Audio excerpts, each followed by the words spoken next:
Inquilab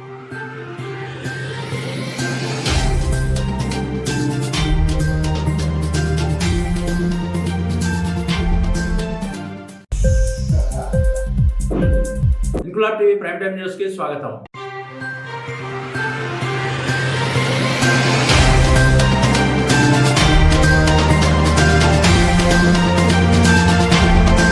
party ఓడిపోతుందని అనుమానమో లేక ప్రస్తుత ఎమ్మెల్యేలకు టికెట్లు దక్కనందుకో ఉమ్మడి తూర్పుగోదావరి జిల్లా వైసీపీ నేతలు, కార్యకర్తలు పార్టీని వీడి టీడీపీ, జనసేన, కాంగ్రెస్ పార్టీలలోకి వలసపోతున్నారు. గత కొద్ది రోజులుగా ఈ వలసలు కాస్త ఎక్కువయ్యాయనే చెప్పొచ్చు. నేడు తాజాగా కాకినాడ జిల్లా ప్రత్తిపాడు నియోజకవర్గం ఏలేశ్వరం మండల జెడ్పీటీసీ నీరుకొండ రామకుమారి సత్యనారాయణ వైసీపీని వీడి కాంగ్రెస్ పార్టీలో చేరారు. ఆంధ్రప్రదేశ్ పీసీసీ అధ్యక్షురాలు వైఎస్ షర్మిల తునిలో జరుగుతున్న రోడ్ షోలో కాంగ్రెస్ పార్టీ కండువా కప్పి నీరుకొండ రామకుమారి సత్యనారాయణలను పార్టీలోకి సాదరంగా ఆహ్వానించారు.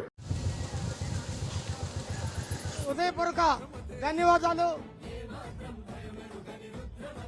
ఈనాడు జడ్పీటీసీ గారు ఏలేశ్వరం నీరుకొండ సత్యనారాయణ గారు కాంగ్రెస్ పార్టీలో చేరాలని వచ్చారు.